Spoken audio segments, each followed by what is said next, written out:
people are feeling quite nervous about whether the states are actually going to deliver on foundational supports. Mm-hmm. So, firstly, can you talk to us about your confidence around that, or lack thereof?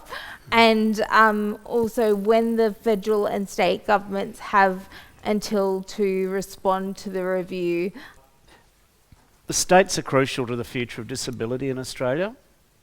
When we created the NDIS, all of us, you, me, Bruce, Kirsten, all of us, it wasn't meant to be a replacement for other support, but it was about providing individual packages of support to people with the greatest need. The NDIS is not means tested. See where he goes. What's happened in the last decade, in essence, is it became the answer to everything. I understand what he's trying to say here, but the NDIS has not been seen as the answer for everything, that's for sure. The rollout was poorly planned. It's good to try that we're talking about fixing it. And the excuse for doing not enough in other areas of disability. So this review was always, I guess, going to happen eventually, provided we got the right government in place. There is so much to unpack there. A lot of us did have a lot of high hopes that when Labour got in, that it would be better.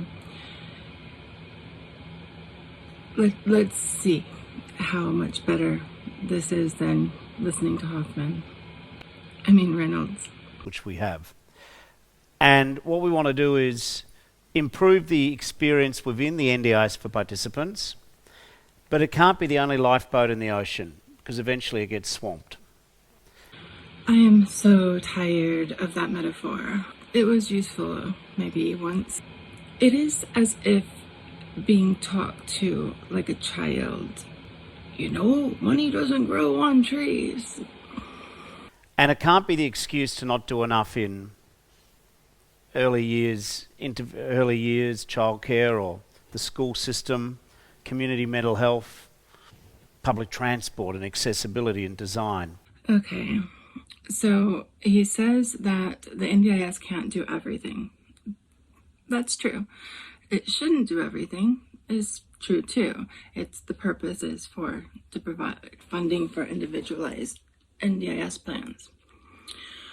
What I'm trying to also point out is that when he lists these other public services, they cost money too. Where and when is it more efficient to provide individualized funding to do something? And where and when is it important to do public investment? So what was so significant about the review at the end of last year was that it came the day after this meeting of what's called National Cabinet. As Bruce described it, that's a meeting of all the premiers. That's interesting, because I thought what was significant about this review is that we were getting people to fix the NDIS. Including Roger Cook and the Prime Minister. And there was a bit of a breakthrough. All those premiers are interested in what happens with disability. I almost apologize for this interruption, but I'm not going to. He's talking to us like he's impatient with us. And as if it's so important that these meetings with premiers and everything have happened. We should be happy because they are concerned. They care a lot about disability. Well, the thing about that is that it shouldn't matter whether they care a lot about disability or not. The NDIS as a standalone entity, administrative of funding to disability, should not be politicized, right? Are we in agreement there? And what happened was that the states committed to increase their share of funding the NDIS from 2028. Now, without sort of boring you to tears, yes, it is important that the states have committed to putting in more funding, but that is not a solution. That's just part of what's meant to be happening. So, yay, you did it. You got the states to do what they're meant to be doing. And yes, that is good for us. I am not knocking the good stuff, right? I am pointing out that there's a bit of misdirection going on, and just this otherizing, this distancing. I don't like it. This should be an important reassurance for you. So how many of you are reassured? Like, is that what you needed to hear? Because while I do think it's important, I think it's also a red herring. If you are cynical and skeptical, and maybe you sort of hear governments make promises and think, well, I'll believe it when I see it. So it isn't like cynical Crips?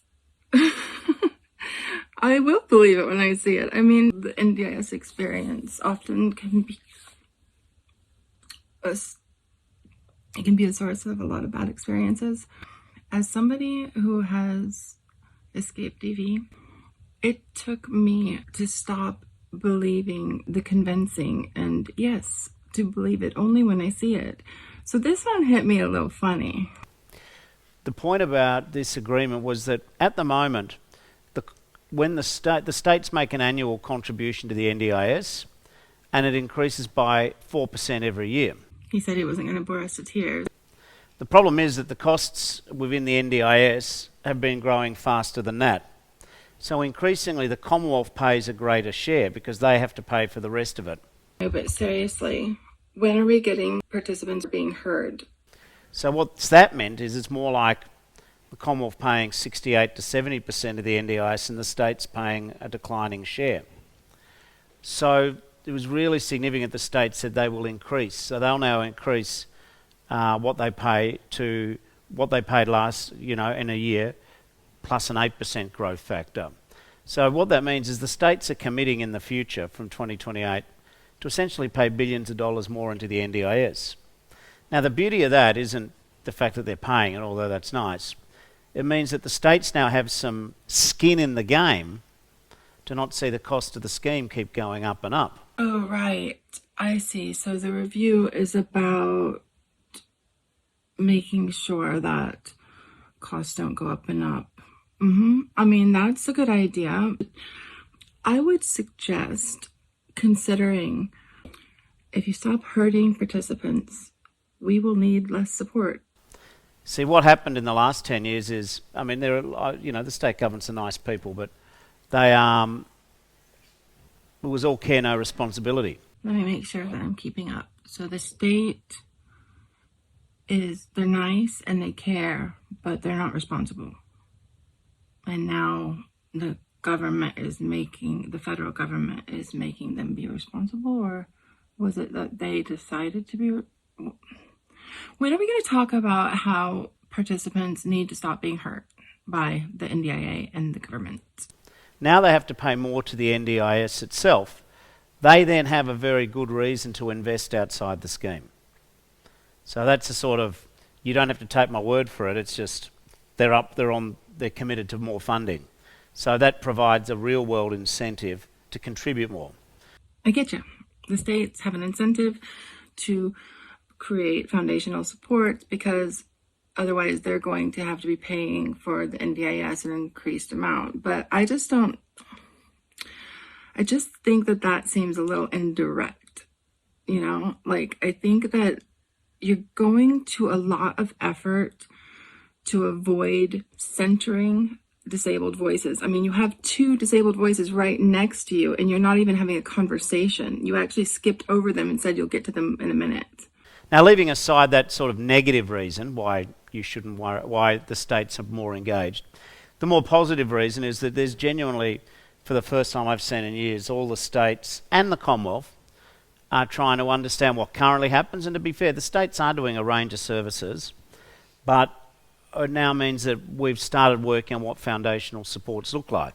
Mr. Shorten, I would think that you would be a bit more humble when coming about this issue. If you're going to say that we haven't been paying attention to this really important thing, you should be apologizing to us, don't you think? Not expecting us to be grateful? Is that what's happening here?